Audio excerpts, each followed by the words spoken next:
ভাইয়ের নাম কি? নাইমুর রহমান। ভাই কোথায় পড়েন? ভাই এডমিশন। ভাইয়ের নাম? মেহেরুল ইসলাম জিয়ন, আমি অনার্স ফার্স্ট ইয়ারে পড়ছি। আচ্ছা ভাইয়া? আমার নাম সাফারাত মিয়া, আমি সেম অনার্স ফার্স্ট ইয়ার। আচ্ছা, সাধারণ কিন্তু প্রশ্ন আছে। ইলিশ ও নদীর মাছ গবেষণা কেন্দ্র কোথায় অবস্থিত? নদীর মাছ আপনাদের কাছে, সবার কাছে প্রশ্ন, কোথায় অবস্থিত? মৎস্য অধিদপ্তরে। এটা সঠিক হয়নি। সঠিক হয়নি। জায়গার নাম চাচ্ছি। আচ্ছা, উত্তরটা আমি বলে দিচ্ছি। ইলিশ ও নদীর মাছ গবেষণা কেন্দ্র চাঁদপুর। চাঁদপুর। মনে রাখার একটা টেকনিক চাচ্ছি। কিভাবে মনে রাখা যায়? হ্যাঁ, কিভাবে মনে রাখা যায় এটা সবার জন্য মনে থাকে।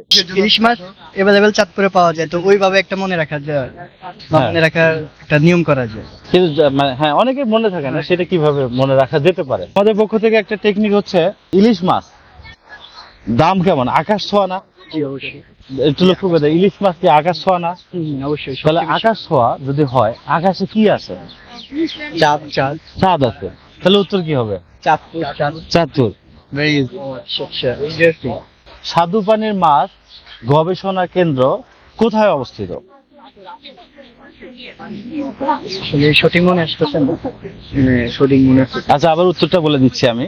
স্বাদু পানির মাছ গবেষণা কেন্দ্র ময়মনসিংহ অবস্থিত।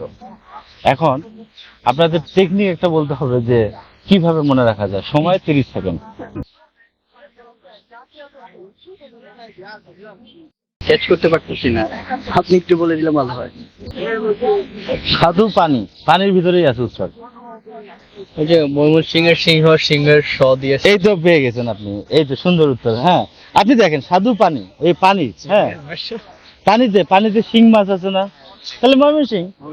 টেকনিকটা আপনাদের কেমন লাগলো? এভাবে মনে রাখা যায় কিনা আপনি দর্শককে একটু কিছু বলেন। টেকনিকটা অসাধারণ ছিল।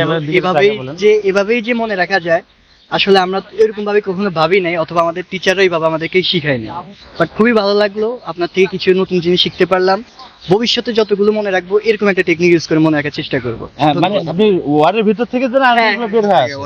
এরকম কখনো আমার এই যে হোল একাডেমিক লাইফে কেউ শিখায় নাই। যে ভালো লাগলো, আপনারা বললেন, একটা জিনিস নতুন আবিষ্কার হলো বা শিখতে পারলাম, এটাই আর কি। ধন্যবাদ।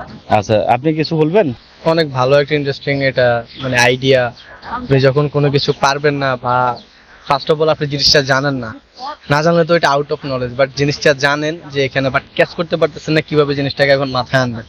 সেই ক্ষেত্রে আই গেস আপনার হয়তো প্রশ্নের ভিতরে উত্তরটা আপনার লুকিয়ে থাকে। এখন আমাদের মানে বর্তমানে পোলাপাইন এডমিশন, বিসিএস পরীক্ষা, সরকারি পরীক্ষা, অনেক পরীক্ষার সময় সাধারণ জ্ঞান অনেক গুরুত্বপূর্ণ জায়গায় লাগে। তো সবকিছু আর কি নলেজ ভাবে মনে রাখা যায় না। যেমন কিছু কিছু পদ্ধতি, যেমন আপনি বললেন, শিখলাম, অনেক ভালো লাগলো। এইসব পদ্ধতি শিখে রাখলে আর কি পরীক্ষার ক্ষেত্রে অনেক ইজিলি মনে রাখা যায়, অনেক মানে সুন্দরভাবে ইজিলি করা যায়, বোঝা যায়। তো ভালো লাগলো। হ্যাঁ, মূল কথা হচ্ছে যে আপনি প্রশ্ন শোনার সাথে সাথে অ্যান্সারটা ভিতর থেকে বের পেয়ে যাচ্ছেন। তো এই একটা যে সুন্দর পদ্ধতি, এটা আসলে সবার জানা উচিত, আমি মনে করি। তাহলে আমরা এগিয়ে যাবো সামনে। জি অবশ্যই, আপনারা এগিয়ে যান ইনশাআল্লাহ। ইনশাল্লাহ। তাহলে সবাই আমাদের জন্য দোয়া করবেন। ওকে, থ্যাংক ইউ।